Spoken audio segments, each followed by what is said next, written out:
예, 오늘은 다른 것보다 좀 얘기를 하다 보면 제가 한 강의를 시작한 지가 거의 몇 년도부터 했나? 90 아니구나. 89년도인가? 90년도인가? 그때부터 시작을 했으니까 90년도라고 치면 30년이네요. 예, 그래서 한 30년 정도 강의를 했었는데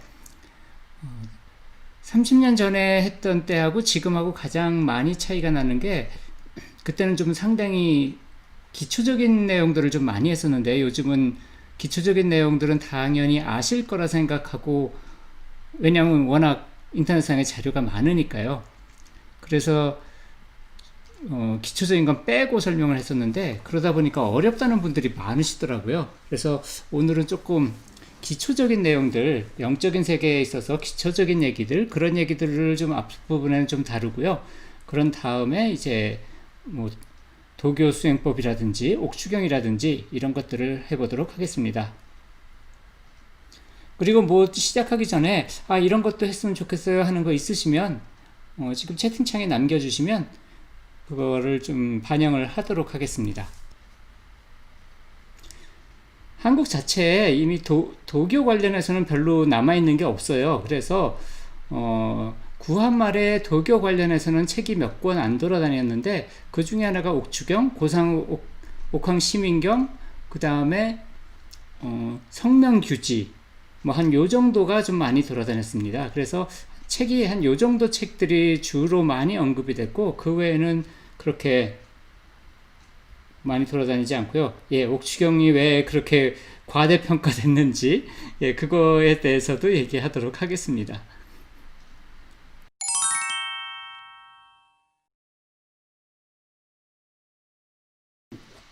그래서 오늘은 이제 정모로 시작을 하겠습니다.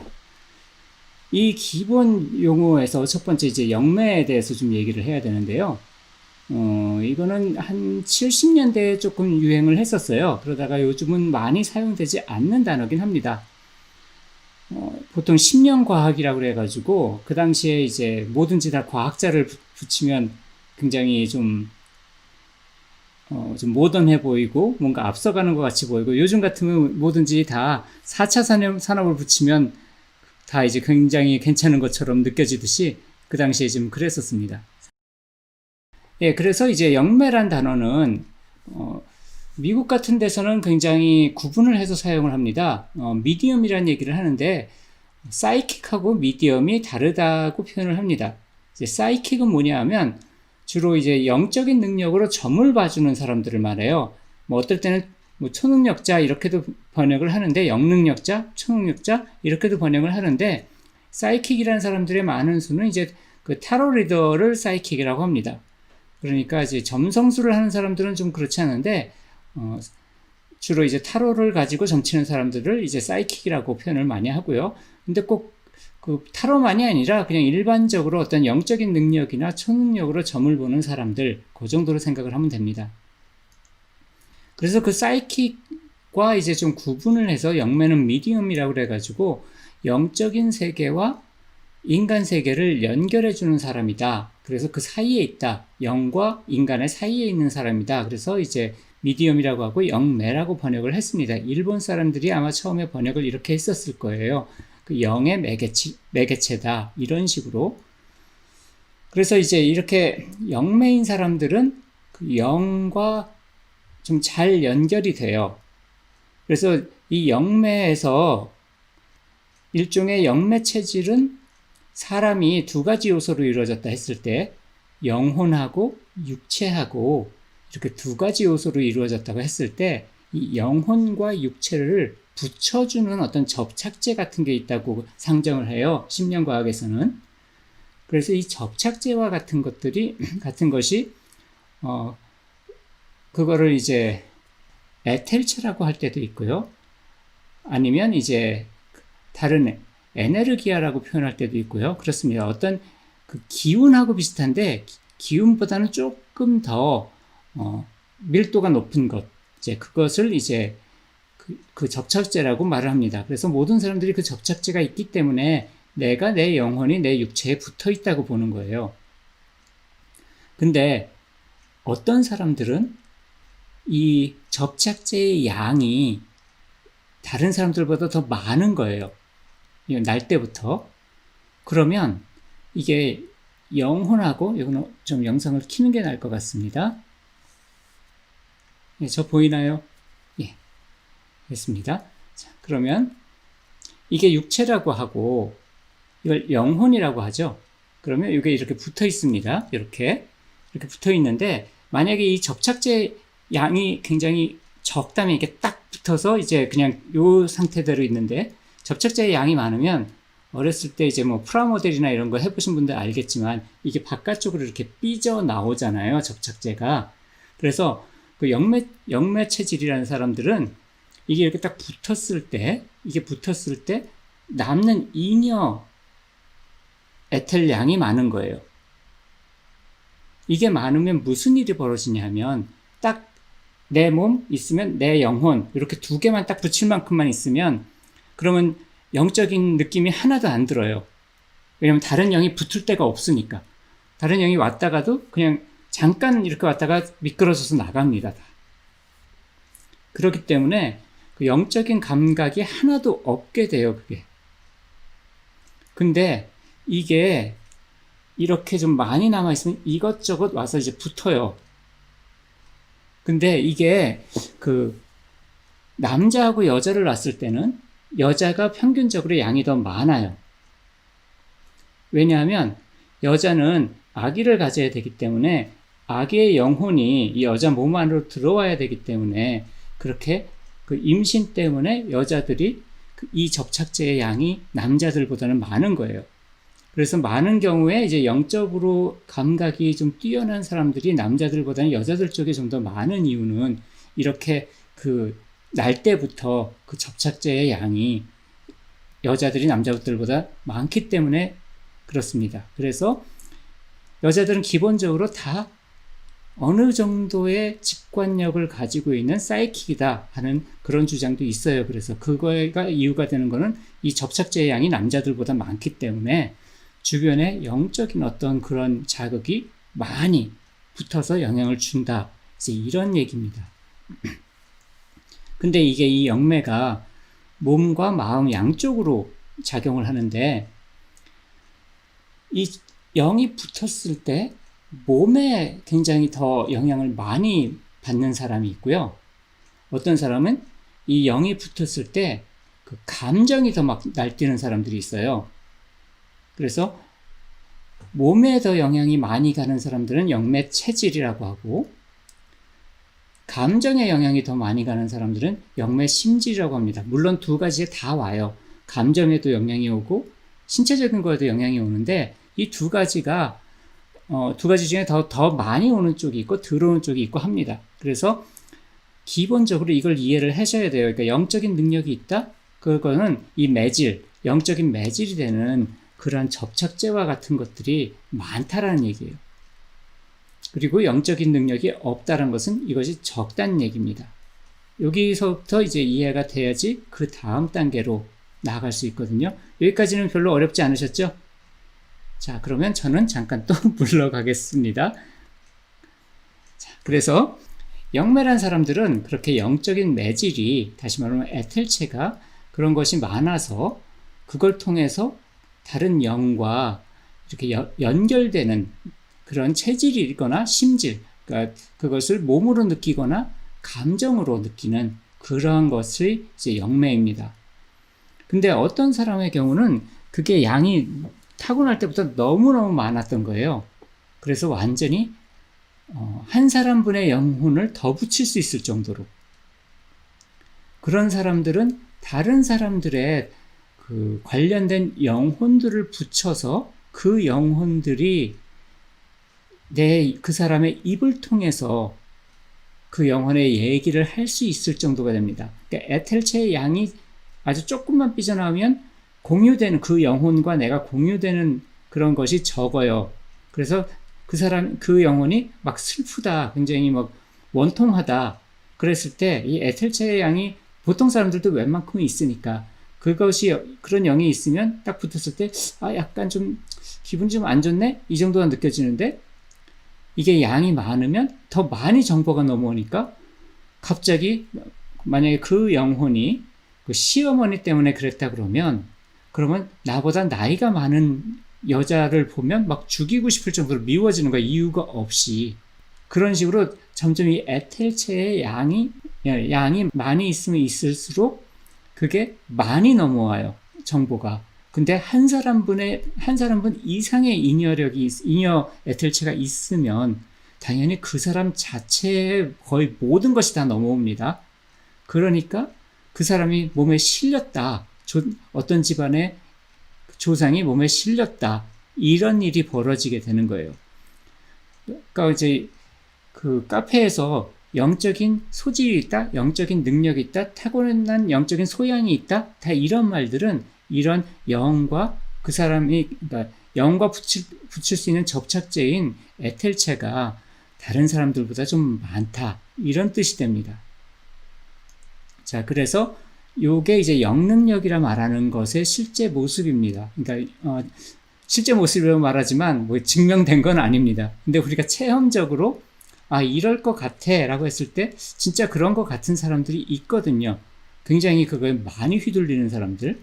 그래서 제자분들은 상갓집만 갔다 와도 막 한참을 알아눕는다든지 한참을 막 기분 조절을 못 한다든지 막 그렇게 됩니다. 이런 것들이 일어나는 게 그 양이 많아서 그래요. 그런데 문제는 사람들은 왜 운동을 많이 하면 근육이 늘어나잖아요. 그런 것처럼 이 에텔체의 양도 이것저것 많이 붙여서 오게 됩니다. 그래서 이 에텔체의 양도 자꾸 쓰게 되면 늘어나요. 그래서 제가 가능하면 가지 말라고, 영적인 거랑 관련된 거 하지 말라고 자꾸 얘기하는 게, 이게 한번 늘어나면 줄어들질 않아요. 줄어들 수도 있긴 있는데 굉장히 어려워요, 줄어드는 게. 그래서 한번 이게 그 일정량 이상으로 양이 늘어났을 때 그걸 열렸다라고 얘기를 해요.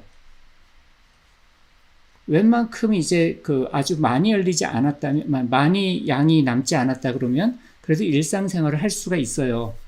근데 이 양이 자꾸 내가 영적인 거에 관심을 갖고 특히 유튜브에서 무당 채널을 계속 보고, 그러면 그 무당들은 누구예요? 다들 그 사람들 자체가 이 영매가 그 에텔체의 양이 많아서 그 영들과 교감을 많이 하는데, 그러면 내 그 무의식이 그것을 보고 자기도 그렇게 확장을 시키기 시작하는 거거든요.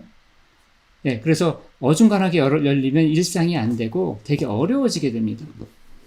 그래서 이 에텔체의 양이 굉장히 큰 부분이에요. 근데 제가 30년 전에 강의할 때는 이걸 되게 강조를 했는데 이거 당연히 안다고 생각을 하고 요즘은 아예 얘기를 안 했더니 잘 모르시더라고요, 이런 내용 자체를. 그래서 아주 기본부터 얘기를 하려고 합니다.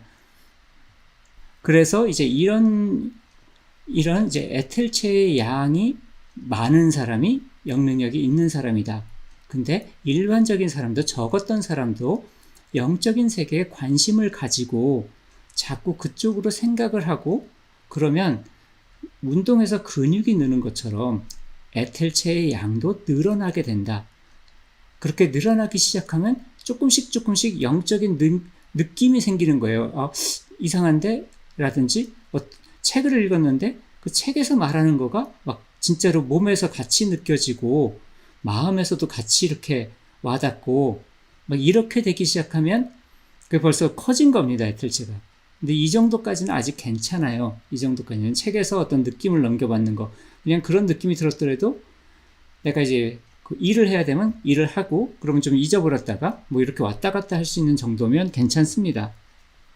근데 이제 그래도 계속 하게 되면 이게 늘어나게 되고요. 그러니까 점집 잡고 다니면 이거 안 좋습니다. 그래서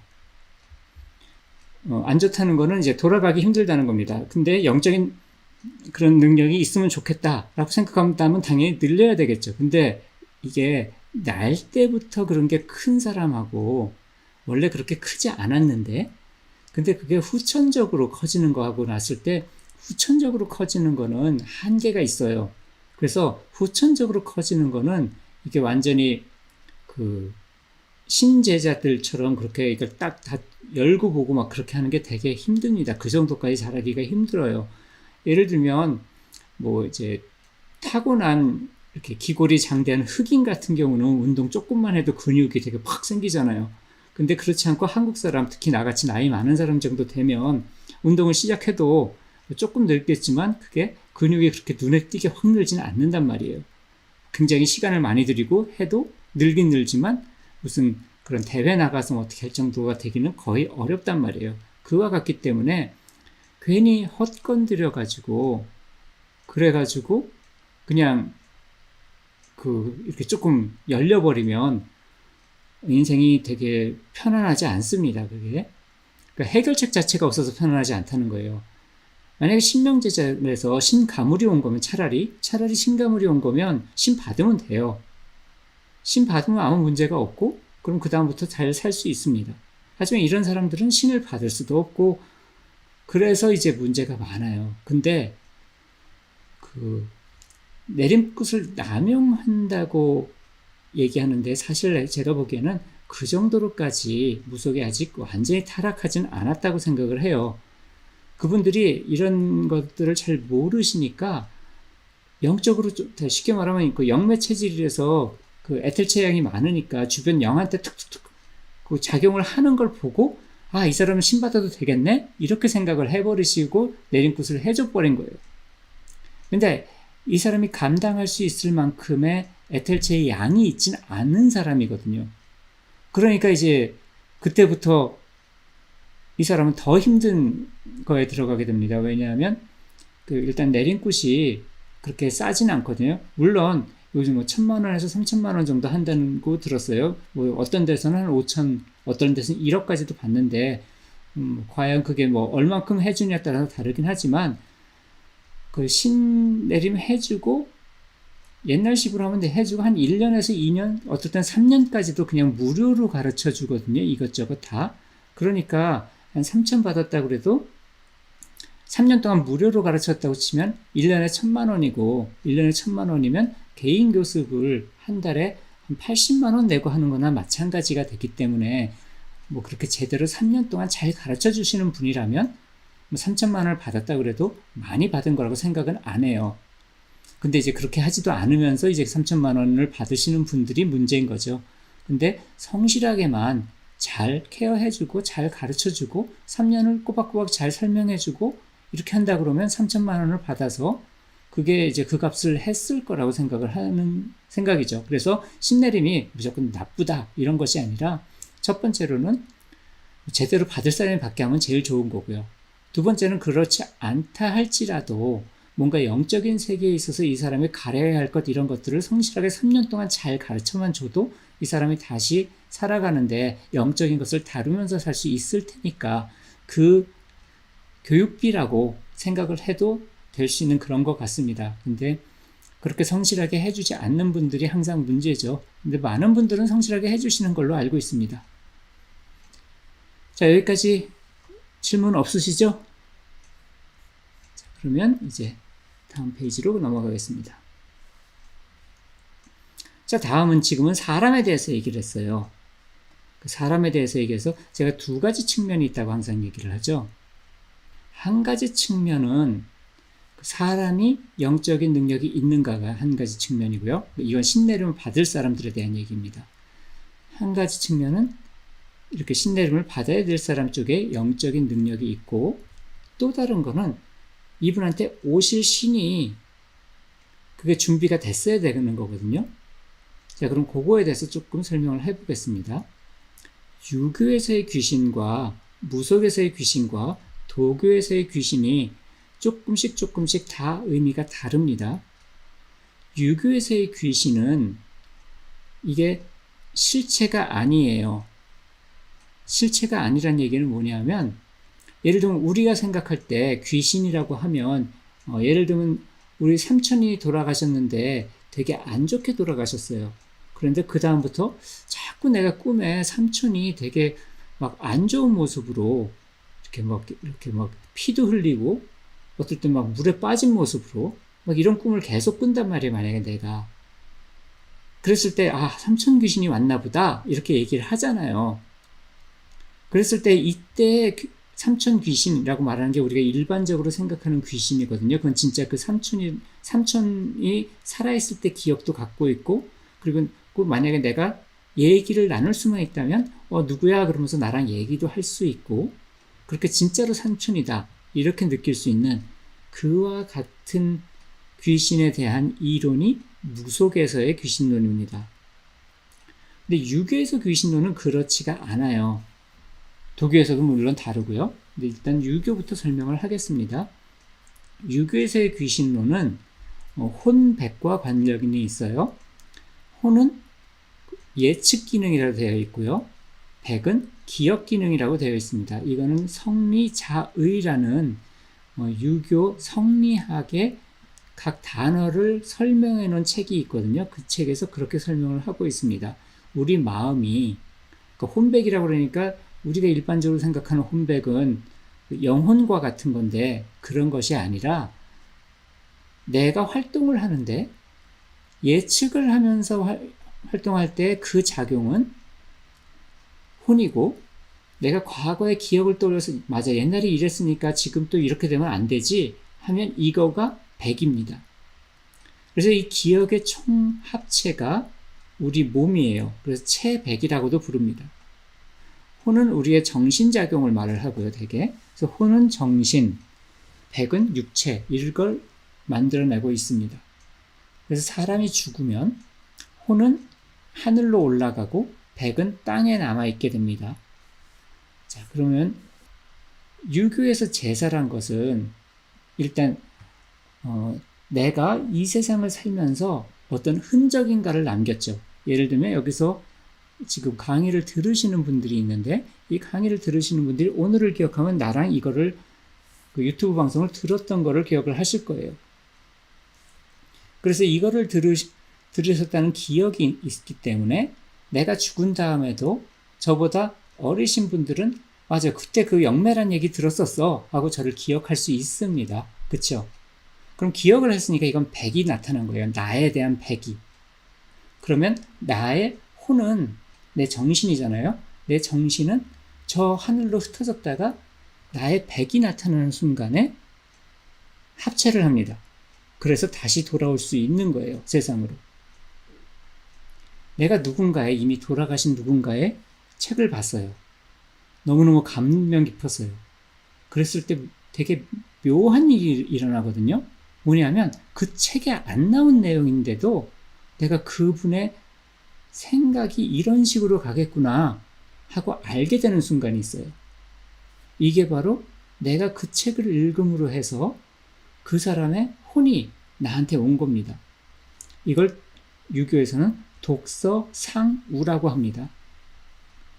그래서 유교 제사는 이와 같이 이루어지고 있어요.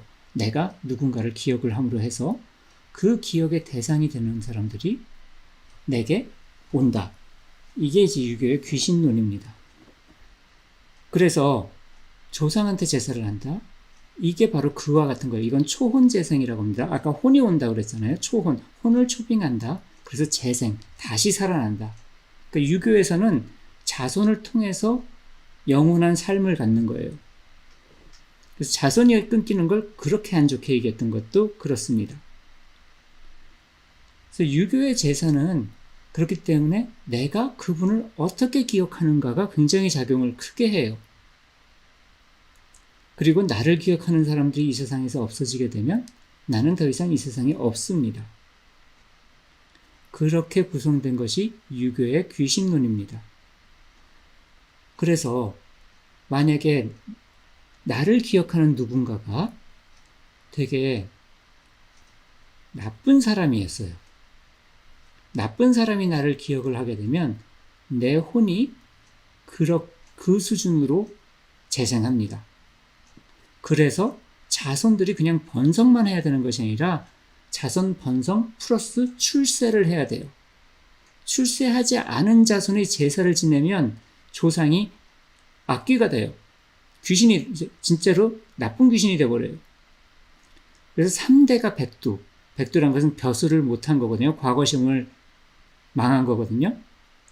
3대가 과거 시험을 망했으면 그 다음부터 제사할 자격이 없어집니다.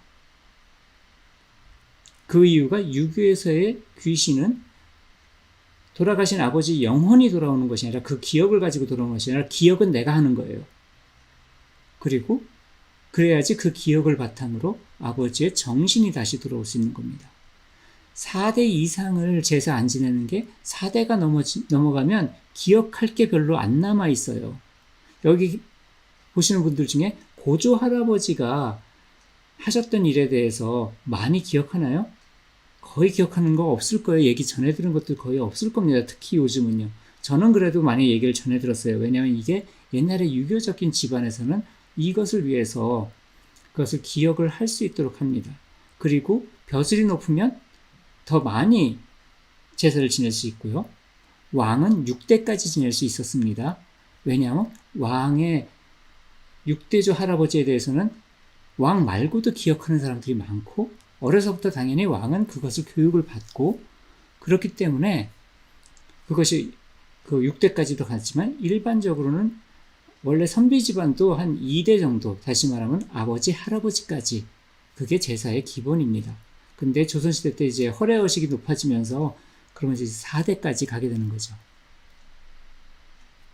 네, 고조 할아버지 정도 가면 뭐 알 수가 없습니다, 거기는. 그래서 증조 할아버지도 잘 없잖아요, 거의. 그래서 2대 정도, 다시 말하면 아버지, 할아버지까지. 네, 코코를 비롯해서 이게 유교는 옛날에 무속과 하나였다고 그랬잖아요. 그래서 무속과 하나였기 때문에 이게 그와 같이 이제 되는 겁니다. 무속에서도 이와 같은 부분들을 갖고 있는 겁니다. 혼과 백을 다루는 부분들이 존재를 해요. 그 부분에 대해서도 조금 이따가 다시 설명을 드리겠습니다. 그래서 이런 식으로 이루어진 것이 유교의 귀신론이다.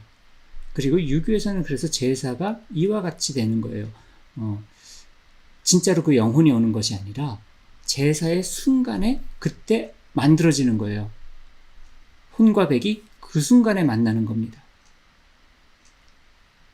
그래서 유교의 제사에서는 그 전까지는 그 영혼이 와 있는 것이 아닙니다. 제사 의식을 하면서 거기 그 지방이나 이런 거 읽을 때 뭐 하셨던 분이시고 족보상에 뭐가 나와 있고 그걸 쭉 읽어가면서 가족들이 그걸 다시 다 한 번씩 생각하면서 그렇게 했을 때 거기에 아버지가 오시는 거고 또는 할아버지가 오시는 거고 증조 할아버지가 오시는 거고 이렇게 오셨을 때 그 집안의 가풍, 그 분위기 자체가 굉장히 좋은 집안, 상류층이어야지 높은 신으로 오셔서 더 높은 파장의 영성을 주고 가시는 거예요. 그래서 더 일이 잘 풀릴 수 있도록. 요즘 우스갯소리로 그 제사 지내는 집안은 다들 못 살고 그 추석이나 이럴 때 설 때 해외여행 나가는 제사 안 지내고 해외여행 나가는 사람들이 더 잘 산다. 예, 맞습니다. 그렇게 힘들게 사시는 분들은 제사 지내면 안 돼요. 큰일 나요, 원래. 유교식으로 말하면. 모든 조상들을 다 진짜로 이제 그 걸귀로 만들어서, 걸신으로 만들어서 그냥 집안 망하는 겁니다, 사실. 그게 이제 유교의 귀신이고 유교의 제사입니다. 그래서 이거를 이제 이런 식의 관점을 가지고 제사를 지내는 것을 제사라 불렀고요. 그게 아니라 진짜로 할아버지 신이 와 라고 하는 무속을 음사라고 불렀습니다. 이건 유교 입장에서 말하는 거예요. 유교에서는 그거는 음란한 제사다. 바른 제사가 아니다. 왜냐하면 관점이 틀렸기 때문에 제사하는 사람 자체가 그 무속에 구슬하는 이유는 자손 잘 되게 해달라고 구슬하는 거잖아요. 그러니까 벌써 그런 욕망에 가득 차 있고 뭐 해주세요, 뭐 해주세요는 벌써 뭐가 모자르니까 하는 거고 제사 때 제사는 어르신을 모시는 것이다가 아니라 굿은 어르신을 불러가지고 화나신 거 있으면 풀으시고 우리 복 많이 주세요. 이런 식으로 말을 하는 것이기 때문에 유교식으로 보면 그때는 절대로 복을 줄 수 있는 신이 올 수가 없다라고 보는 게 유교의 관점입니다. 유교의 관점이라고 얘기하는 것은 그게 맞는지 틀리는지는 아무도 알 수가 없다는 얘기죠. 그래서 그 무속의 관점에서는 실제로 영혼이 온다라고 보는 관점입니다. 그럼 무속의 관점으로 넘어가겠습니다. 유교와 무속은 많은 부분들을 공유를 해요. 왜냐하면 그것이 두 가지가 이제 원래 뿌리에서는 하나에서 나왔다고 보기 때문에 굉장히 비슷한 부분들이 많습니다. 자, 그래서 유교에서 말하는 오늘 글 쓴 거에서도 있었지만 왕의 조상은 종묘에 모시고 그리고 그 왕이 다스리는 땅의 신들은 사직에 모십니다. 그래서 이것도 똑같습니다. 종묘는 크게 봤을 때는 혼이고 사직은 크게 봤을 때 백이 돼요. 그래서 이와 같은 식으로 영의 세계를 대하는 것이 유교입니다. 그러니까 많이 얘기하는 게 유교가 종교야? 유교는 죽은 다음에 천국 간다는 말도 없고, 그러니까 유교는 철학이지 종교 아니야. 아닙니다. 유교는 철저하게 종교입니다. 지금 아시겠죠? 철저하게 영적인 그런 종교입니다. 단지 일반적인 사람들이 지금은 이미 이해를 못하는 방식으로 영혼을 이해하고 있고 죽음을 극복하는 방식이 내 자손들을 통해서 죽음을 극복하는 것이 유교이기 때문에 그렇습니다. 그러니까 죽음을 극복하는 것을 종교라고 정의한다면 죽은 다음에 성불을 하든 극락을 가든 천국을 가든 어디를 가든 이렇게 죽음에 대한 극복이라고 하면 유교가 죽음에 대해 극복을 하는 것은 자손을 통해서 초혼 재생을 하든지 아니면 내가 쓴 글이 세상에 펼쳐져서 많은 사람들이 나를 독서 상우를 해서 기억을 하든지 이런 것이 이제 유교에서의 죽음 극복 방법이 됩니다. 자, 그러면 이제 무속에서의 귀신론도 비슷한 부분들이 있습니다. 똑같이 4대까지만을 조상으로 봅니다. 4대 이상, 5대부터는 신령님으로 봅니다.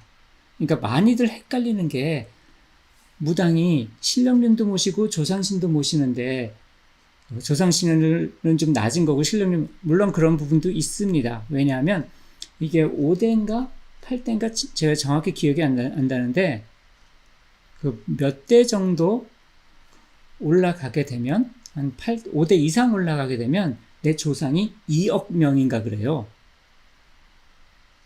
그러니까 이게 10대였나 보다. 10대 정도 올라가면 조상이 한 2억 명이 됩니다. 그러니까 그 안에서는 굉장히 뛰어나신 분들도 있겠죠. 다른 분들의 조상과 내 조상이 굉장히 많이 겹치게 될 거예요. 그래서 무속에서는 신령님쯤 되면 그게 그 기억이 있어야지 우리가 그분에 대해서 알고 있게 되잖아요. 예를 들면 내가 이제 지금 현재 외삼촌이다 그러면 여기 외삼촌이 계신 분들이라면 또는 외삼촌이 안 계시면 삼촌이라고 치죠. 어느 쪽이든지 간에 이런 친척을 하면 딱 떠올리면 얼굴도 떠오르고 그 사람의 목소리도 떠오르고 또 성격도 떠오르고 또 그 사람들과 함께 했던 그런 것도 떠오르고 또는 집안에 도는 얘기, 그 사람에 대한 평판, 뭐 여러 가지를 많이 알고 있죠, 우리가. 그런데 아까 얘기한 것처럼 한 할아버지쯤 돼도 이제 좀 그래도 들은 얘기들이 좀 있습니다. 증조 할아버지, 많지가 않아요, 정보가. 고조 할아버지, 거의 모릅니다.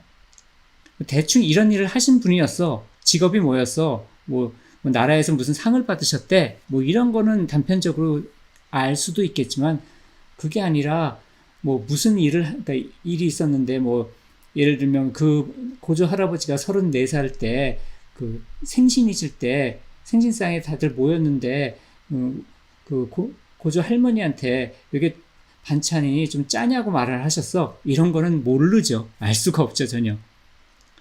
그래서 올라가면 올라갈수록 내 마음에 있어서는 그 개체성, 독립성 이게 없어져 갑니다.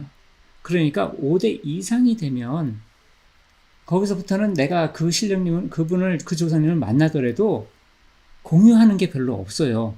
그래서 신령님이라고 부르는 겁니다. 조상이라고 안 부르고 거의 조상이라고 할 정도로 내가 아는 게 없어요. 그분에 대해서. 그분이 내가 너의 7대조 할아버지다 라고 얘기하면 뭐 그러신가 보다지만 그거를 칠대조 할아버지인지 아닌지를 구분할 수 있는 정보가 나한테 없습니다. 그래서 내 입장에서는 굉장히 막연한 분이에요. 그분은 그냥 그 무당, 내가 만약에 무당이라 그러면 나한테 내리셨을 때 그분이 말하는 스타일이나 이런 걸 보고 이러셨겠구나 이건 알겠지만 진짜 5대조 되시는 분이 7대조 되시는 분이 8대조 되시는 분이 어떤 심을 그럴 건지는 알 수가 없죠.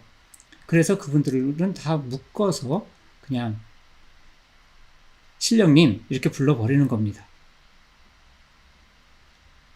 자, 그래서 신령님과 조상님의 차이를 아시게 됐을 거예요. 그럼 이분들이 다 어디서부터 오시냐? 아까 유교하고 비슷하다 그랬죠?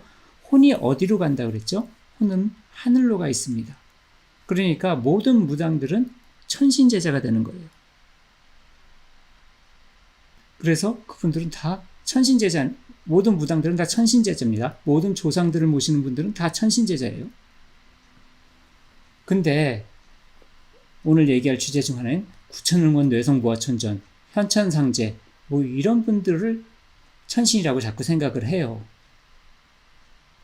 그 천신이라고 생각하는 그런 분들의 대부분들은 다 도교에서 넘어왔습니다. 근데 이 도교에서 넘어온 신들은 대부분 다 언제 만들어졌냐 하면 송나라 때쯤 그때 만들어졌습니다. 그러니까 원래부터 내려오는 것이 아니라. 왜 만들어졌냐면 도사들하고 스님들하고 토론을 했는데 도사들이 아주 왕창 망했기 때문입니다. 어느 정도였냐면 그 왕실에서는 도사를 밀어줬는데도 졌어요. 그렇기 때문에 어떻게 상대가 안 된 겁니다. 그 당시에. 깨달음에 대한 파트라든지 도란 무엇인가에 대한 파트라든지 이 세상의 존재 방식에 대한 얘기라든지 이게 뭐 상대가 되지 않았던 거예요. 불교에. 그래가지고 그때부터 불경의 경전을 베껴가지고 그거를 다 새로운 이름을 붙여가지고 그렇게 해서 도장경을 만든 겁니다. 도교 경전들을. 그래서 이 도교에서 귀신론은 이렇게 되어 있어요. 두 가지로 이분법입니다. 하나는 굉장히 높으신 저 하늘에 계신 그런 하늘을 통치하는 유교나 무속에서는 내가 지금 왕의 집안이 아니면 내가 모시는 신령님이 왕이라고 안 해요. 하늘에서 왕의 역할을 하고 있을 거라고 생각 안 해요. 그냥 하늘에서 뭐 하고 계셨는지 몰라요. 단지 오셨을 때 뭐라고 얘기하는 거지. 다시 돌아가신다면은 다시 무당도 하늘로 올라가시겠으면 그게 그걸로 끝이지. 올라가신 다음에 하늘에서 뭐 하고 계실지 모릅니다. 아까 유교에서는 혼은 하늘에 흩어져 있다고 그랬죠. 그것처럼 어떻게 되는지 모릅니다. 근데 도교에서는 하늘에 그런 굉장히 높은 신들이 있고 땅에는 나쁜 그런 요괴, 임해망냥 이런 것이 있다고 이분법적으로 가르치고 있습니다. 그러니까 말을 멸하고 요물을 없애고 이런 거가 어마무시하게 많이 나오는 거는 도교 경전들이에요. 아시겠죠? 무속에서도 뒷전해가지고 내전해가지고 거기에 좀 잡귀들은 굿 끝난 다음에 뭐 해요? 먹이잖아요. 그러니까 귀신도 사람처럼 대하는 거예요. 왜냐하면 유교에서는 귀신이 실체가 아니지만 무속에서는 귀신이 실체죠. 그러니까 귀신도 사람 대하듯이 대하는 겁니다. 그래서 우리 집 잔치했는데 문 앞에 노숙자가 있으면 우리 집 잔치 끝난 다음에 먹을 게 많이 남으면 어떻게 해요, 보통? 이거라도 좀 가져가서 드세요. 하죠. 그렇게 대하는 게 무속에서의 귀신입니다. 근데 그게 아니라 방에 들어가서 총 들고 나와가지고 쏴 죽여버려 하는 게 도교입니다. 이 차이 아시겠죠? 그러니까 옥추경이 왜 삭사의 경이고 무슨 귀신을 물리치고 이렇게 얘기하는 게 그 책에 그렇게 써 있으니까요. 진짜 그런지 아닌지는 아무도 모르지만 모든 거의 대부분의 도교 경전에는 다 그런 식으로 써 있습니다. 이걸 하면 요사스러운 그 귀신들을 다 죽여버릴 거예요. 그것도 묘사가 되게 적나라한 경우도 많습니다. 뭐 찢어 죽여버린다든지 뭐 이렇게. 예, 그래서 좋은, 예, 예, 불교 경전을 이제 베꼈는데 잘못 베낀 거죠.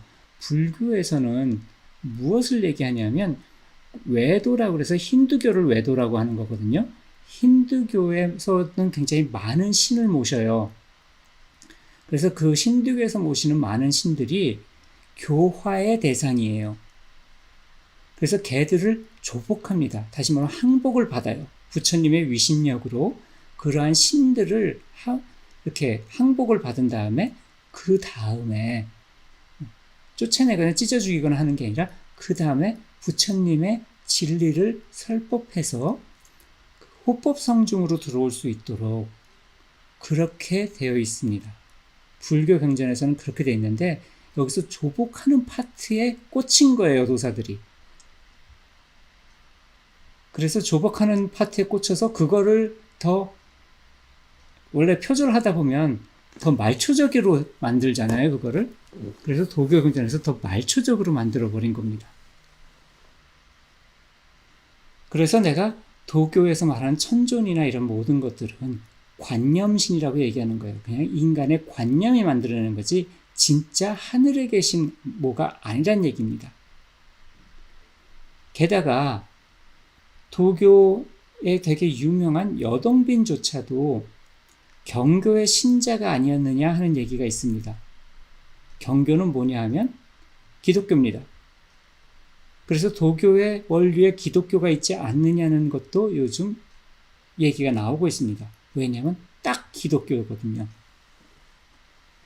그래서 중국식 기독교가 도교가 아니겠느냐 하는 게 제 개인적인 견해입니다. 그냥 개인적인 견해니까 그냥 흘려 들으세요. 제가 가끔 이렇게 실없는 개인적인 견해를 만들어가지고 이렇게 방송한 것 내용 자체를 편집해서 올리지를 못하고 있습니다. 이거는 오늘 조심조심 얘기를 하고 있으니까 올릴 수도 있을 것 같습니다. 어쨌든 예. 자, 그래서 다음 장으로 넘어가겠습니다. 그래서 이제 이 두 가지, 앞에 얘기한 두 가지가 결합돼가지고 이제 네 가지 종류의 그런 신과 관계를 하는 사람 종류가 나오게 됩니다. 하나는, 앞에서 무속에 대해서 얘기를 하나 안 한 게 있는데요. 그래서 무속에서는 아까 신령님과 조상님이 있죠. 신령님과 조상님이 있는데 이런 일이 벌어지는 거예요. 어떤 집안에 안 좋은 업이 많이 쌓인 거예요. 그러니까 안 좋은 기억이 많이 쌓인 거예요. 안 좋은 기억이란 것은 우리 집안에만 쌓인 게 아니라 우리 집안을 대하는 그 이웃들까지. 그러니까 저 집은 망해버렸으면 좋겠어라고 그렇게 판단을 받을 정도로 한 집안이 나빠지게 되면, 그렇게 되면 그 땅의 신들이 이 집안을 심판을 해요. 그래서 뭐가 열리냐면 무속계통에 있으신 분들은 당산, 성황 이런 얘기를 많이 들어보시는데 성황 쪽에 저승문이 있는데 성황에 저승문이 열립니다.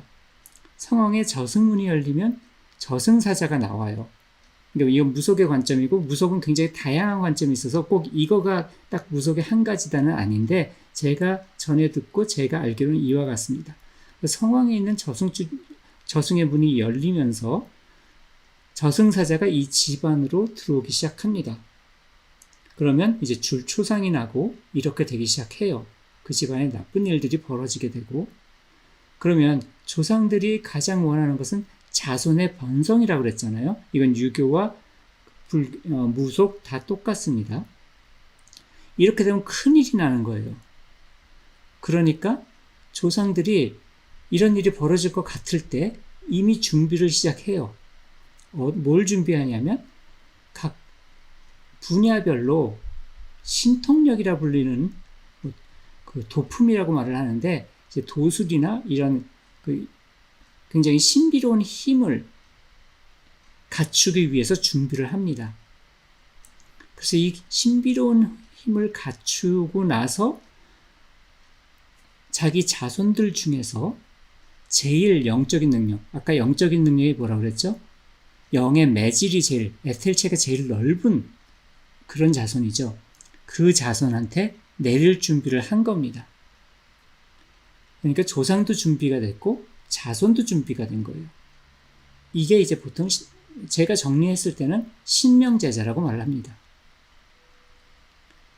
근데 똑같은 케이스에서 조상들이 다 준비가 됐어요. 근데 자손들 중에 그 영적인 능력이 있는 사람이, 다시 말하면 에텔체가 넓은 사람이 한 명도 없을 수도 있잖아요. 그러면 상대적으로 그래도 뭐 조금이라도 넓은 애를 데려다가 걔한테 내려서 이 업을 풀어야 되는 거예요. 그러니까 옛날에는 그 집단 사회였으니까 그 동네의 일들을 풀어내주고 구술하고 그래서 풀어내줘야 되는데, 그 조상들이 준비가 돼서 왔는데 자손은 찾을 수가 없으면 그 중에 한 명한테 간 겁니다.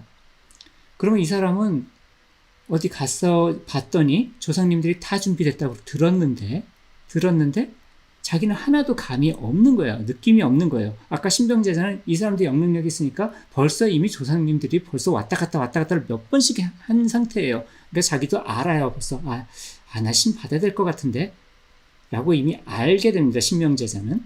근데 도법제자는 나는 그냥 지금 이직을 해도 돼요 안 돼요 그거 물어보려고 점집 갔는데 갑자기 무슨 조상님들이 다 들어차서 뭐 그렇다고 그런 말을 듣는단 말이에요. 거기다 그 다음에는 네가 안 받으면 너희 애가 받는다는 이런 소리를 듣는다는 거. 이것도 틀리진 않은 말이에요. 원칙적으로는.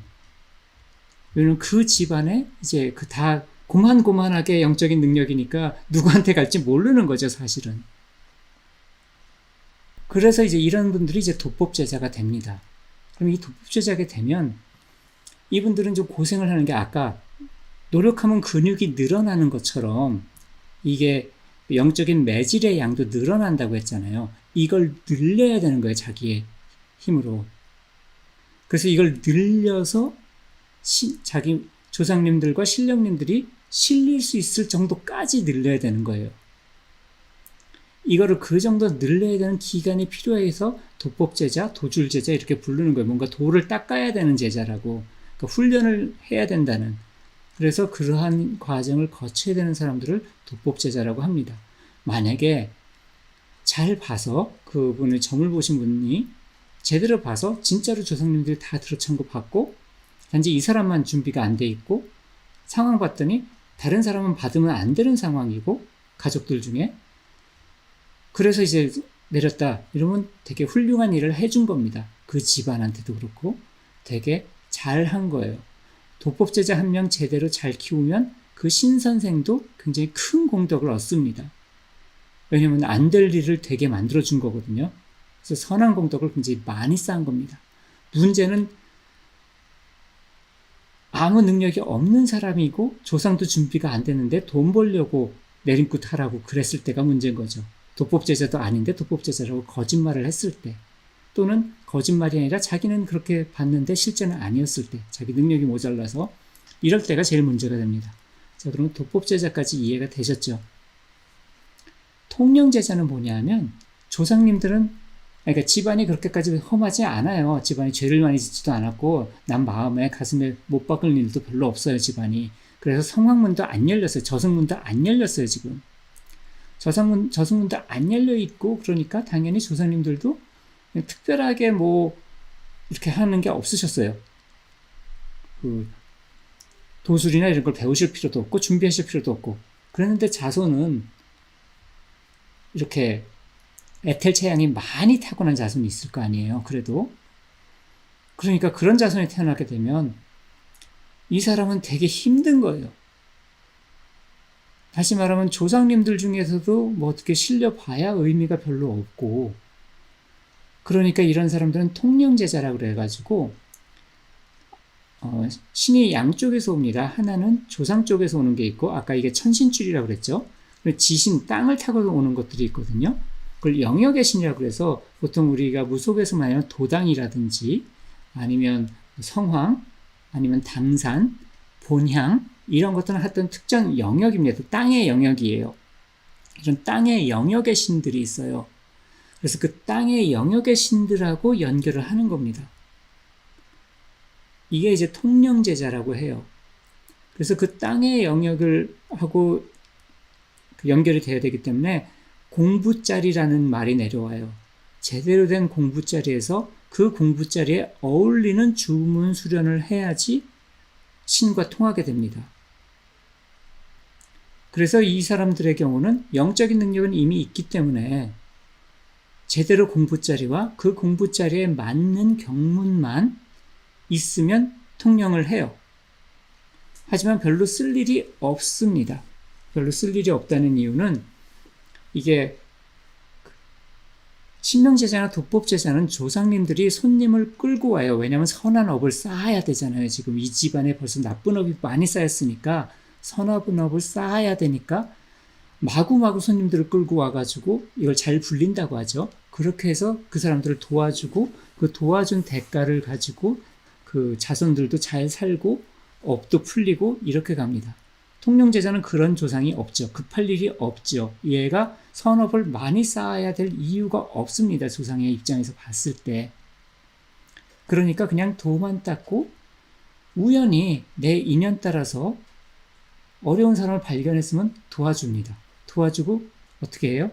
옛날 사극 진짜 아재도 아니고 이제 아재를 넘어서는 나이가 돼야 되는 사람들만 알아듣는 말인데 이제 소승은 바빠서 이만 하면서 이제 떠나가는 겁니다.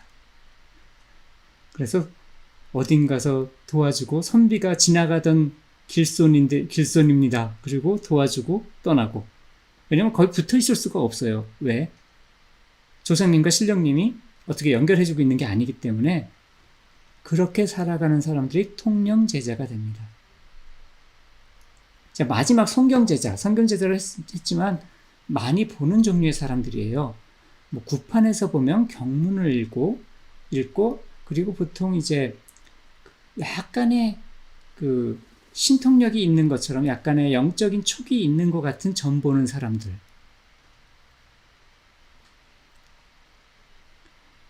예. 예, 이거 이해하면 아재입니다. 그래서 영적인 촉이 있는 것 같은 타로 리더. 사주 보는데 뭔가 사주 이상의 것을 얘기하는 그런 사주 보시는 분. 이런 분들이 다 성경제자 그룹에 들어갑니다. 원래는 일반인인데 이렇게 점 보는 거를 좋아해서 그 역술이나 타로나 이런 것들을 많이 접하고 이렇게 하다 보니까 애탈체가 점점 늘어난 거예요. 그래서 옛날에는 이런 성경제자들은 일단 경문 공부를 하고 그 다음에 육효 공부를 하고 그 다음에 그 천기대요라는 택일법을 배우고요. 그리고 이 택일법뿐만 아니라 간단한 풍수법도 천기대요에 들어있습니다. 그 다음에 방약합편을 배워서 약 지어주고 다 책을 가지고 해요. 그렇죠. 그래서 이제 오컬트 같은 경우에서도 뭐 수행을 했다 뭐 했다 하면 다 이제 일반인인데 통령제자가 아닌데 그냥 수행을 해서 뭐가 조금 느껴진다. 그리고 가끔 되게 영험하게 뭐가 잘 맞는다. 또는 되게 신기한 일을 잘 경험한다. 그러면 딱 요 성경제자 부릅니다. 그래서 이제 이런 사람들이 그 천기도회까지 얘기했죠. 방향합편 그리고 옥추경까지 이렇게 5개를 가지고 예, 지나가는 선비, 지나가는 길손, 지나가는 과객 예, 이거가 이제 통령제자입니다. 그래서 보통 성경제자까지 됩니다. 그래서 약간의 영적인 척도 있고 그리고 이제 그걸로 그 점수를 가지고 호구지책을 할 수 있고 이런 경우를 이제 무당들은 그 철학으로 본다라고 말하는 그런 분입니다. 그래서 이 정도가 이제 성경제자가 갈 수 있는 거예요. 성경제자는 어디까지 갈 수 있는 거냐면요. 성경제자는 그 기감으로 느끼고요. 기로 느끼고 기감으로 기를 느끼고 하는 그런데 이 레벨에서 되게 잘 풀리잖아요. 성경제자 레벨에서 되게 잘 풀리는 케이스가 있어요. 그거는 연예인이 되는 거예요. 연예인도 자기 몸에 캐릭터를 실는 거거든요.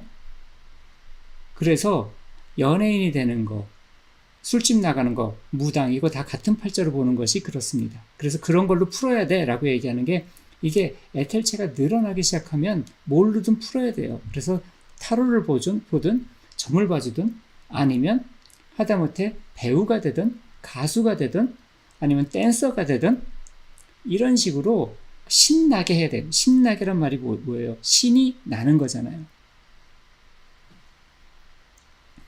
그래서 이제 이런 거가 있어야지, 그걸 신기랑 똑같이 끼 있다고 말을 하잖아요, 우리가. 그런 사람들은 쟤는 끼가 철철 넘쳐. 신기란 말하고 같은 단어거든요. 그래서 그렇게 풀면 괜찮습니다. 그렇게 갈 수도 있어요. 노래로 불고 뭐하고 하면서. 자, 근데 여기서 제일 문제가 이 성경제자급인데 이걸 도법제자라고 그래서 신을 내려버리는 게 문제예요. 그러니까 당연히 저 성경제자 그룹에 들어가 있는 사람들이 되게 많아요. 제일 많아요. 그러니까 저 같은 경우는 이제 그런 분들 오면 뭐 조금 연세도 좀 되셨어요. 한 40 후반이에요.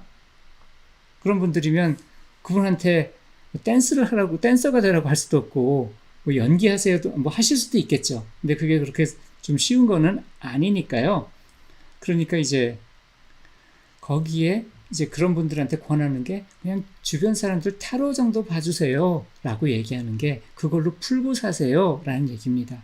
그러니까 주변에 그런 영적인 거가 자극을 주니까, 그러면 그 영적인 거가 들어와서 자극을 줄 때 몸이나 마음 속에, 영매 체질이면 몸 쪽으로, 영매 심질이면 마음 쪽으로 이렇게 되게 많은 것을 이렇게 꼬이게 만들어요. 그 안에 묶이게 만들어요.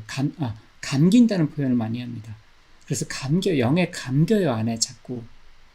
이거를 계속 못 풀고 있으면 감긴 거가 점점 늘면서 이걸 치료하느라고 에텔체량이 더 늘어나고, 그러니까 더 많이 감겨요. 그러니까 감기는 거의 반대가 뭐예요? 푸는 거잖아요. 그래서 풀어내면서 살아야 된다라고 얘기하는 게 그와 같은 말입니다. 이걸 푸는 방법 중에 하나가 아까 점 보는 것도 있고, 노래방 가서 노래하는 거, 예, 괜찮습니다. 춤추는 거 괜찮습니다. 근데 춤도 잘못하면 이제 춤바람이 나버리니까 안 되지만, 어쨌든 요즘은 건전한 춤들이 많으니까 춤을 추는 걸로도 풀 수 있어요. 그리고 또는 뭐 연기라든지 이런 것과 비슷한 걸 하기도 하고, 상담가나 이런 힐러 쪽으로 갈 수도 있습니다. 이런 사람들이. 그거 다 자기 거 푸는 거예요. 문제는 근데 이분들이 자꾸 영적인 세계에 관심을 계속 둘 수밖에 없는 거예요. 영적인 것에 관심을 둘 수밖에 없는 게, 연예인들, 엔터 쪽에 있는 사람들 다들 그 한두 명 그 단골 무당들이 있고 다 그렇습니다. 그게 그럴 수밖에 없는 게, 자꾸 영적인 자극이 오니까 자기가 보거나 막 이런 건 못 하는데 느낌으로는 되게 그런 게 있다는 걸 확실하게 느끼거든요. 그러니까 확실하게 믿어요, 그런 거를. 그러니까 믿는다기보다도 확실하게 경험이 있으니까, 그거는 그냥 내가 그 영이 있다는 것을 믿어야지 이렇게 마음 먹는 게 아니라 그냥 실제로 느껴지는 거예요, 그게. 근데 막연하게만 느껴지는 거죠. 막연하게 이게 그건가? 진짜 영이 있나? 진짜 귀신이 있나? 이런 식으로 자꾸 하니까 되게 호기심이 점점 더 늘어나가지고 점점 더 많이 감기게 되는 경우가 많습니다. 자, 그래서 송경제자는 그렇게 느끼는 것까지 정도라고 생각을 하면 되고요. 통령제자는 보통 무속에서 화경이라고 말을 하는데, 무속의 화경하고 이 통령제자의 화경이 달라요. 무속의 화경은 가끔씩 제가 내가 이제 그 손님이 오셨는데 그 손님의 집안 일들이, 그러니까 현실적인 일들이 보이는 거예요. 그래서 현실적으로 그런 것들이 보이기 때문에 거기에 대해서 맞출 수 있는 이러한 것을 무속에서 화경이라고 합니다. 그래서 늘 보이는 것도 아니지만 뭐 그것이 어떨 때는 점사를 오히려 비껴가게 만든다 그래서 말문이 우선이고 화경이 나중이라고 이렇게 얘기를 합니다. 통령제자의 화경은 달라요. 어떻게 다르냐면, 이렇게 실제 일어나는 일을 보는 거가 아니라 영적인 존재를 보는 능력이에요. 그래서 귀신을 보고 영을 보고 신령을 보고 천사를 보고 정령을 보고 이런 것을 볼 수 있는 능력이 생기는 게 통령제자입니다. 신명제자는 도법제자 포함해서 특별히 영을 볼 필요도 없어요. 왜냐하면 그냥 딱 들어오면 거의 100% 다 넘어오거든요. 얘가 누군지. 볼 필요도 없이 그냥 원래부터 아는 애. 마치 신명제자는 거의 5G로 인터넷 연결되어 있듯이 그 영적인 세상에 연결되어 있는 겁니다. 그러니까 딱 들어오는 순간에 얘는 뭐고 언제 죽었고 뭐가 어떻게 됐고 얘는 어디 당산에 살고 있는 그 당산 옆에 있는 그 나무에 살고 있는 누군데 다 나오는 것. 그렇게 나오는 게 이제 신명제자 도법제자고 통령제자는 보이는 거예요. 얘는 누구지? 왜 여기서 왔다 갔다 하지? 이렇게 볼 수 있는 게 통령제자입니다. 똑같은 화경이라도 다르다는 걸 기억을 하시면 됩니다. 통령제자가 어떻게 보면 많은 영적인 거에 관심 있는 사람들의 로망이 될 거예요. 정령도 보고 천사도 보고 그렇게. 로또 번호는 맞출 수가 있을지도 모르겠죠. 나는 시도해보지 않았기 때문에 모르겠습니다. 그거는. 그래서 이제 통령제자는 이제 그와 같이 볼 수 있다. 영을 볼 수 있다. 그 정도 아시면 될 것 같습니다. 통령의 증거는 그런 영을 보는 능력이 자리 잡는 것. 신명제자, 도법제자, 다시 말하면 무속제자가 된다는 것은 말문 공수가 열리는데 말문이 열렸다는 것은 지금 내가 얘기한 것과 똑같습니다. 영이 차자마자 다 넘어오는 거예요. 그 사람이 얼마나 한이 얼만큼 맺혔는지 또 누구한테 원한이 이렇게 있는지 이런 것들이 다 넘어오는 것이 그게 이제 그 무속제자가 되는 겁니다. 자, 그럼 이제 이 네 가지 구분하실 수 있으시겠죠? 여기까지 어려운 거 없으셨죠? 예, 그러면 잠깐만 한 5분만 쉬었다 하겠습니다. 보시는 분들 중에 담배 피고 오셔야 될 분들도 있고 하니까 그러면 제가 마이크를 잠깐 꺼놓고 있도록 하겠습니다.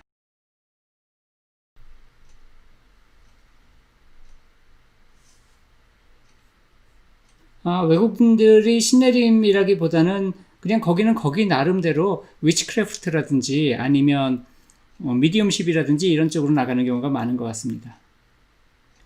원래 신내림이라는 것 자체는 사실 신명제자한테는 그렇게 많이 중요한 건 아니에요. 근데 그러니까 실제 한국식의 그러한 그 형식을 갖추지는 않았는데 내용면으로는 비슷한 게 많습니다. 그 미디엄십이 되는 과정이라든지 미디엄이 되는 과정, 영매가 되는 과정이라든지 이런 부분에서는 그 비슷한 내면적으로는 비슷한 게 굉장히 많습니다. 그거를 하나 얘기를 안 했네요. 예, 오시면 한 가지 얘기를 하겠습니다.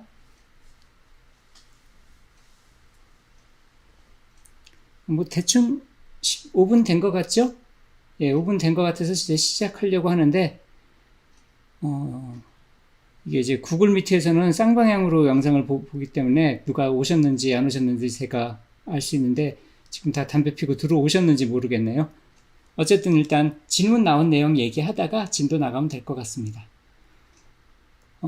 미디엄이라고 그러면 아까 영과 인간을 연결해 주는 거라고 했잖아요. 그래서 서양에서는 미디엄십은 영적인 세상이 존재한다를 입증하는 사람들이란 뜻이 좀 더 강해요. 그러니까 우리나라에서는 무당이라 그러면 뭔가 맞춰야 되잖아요.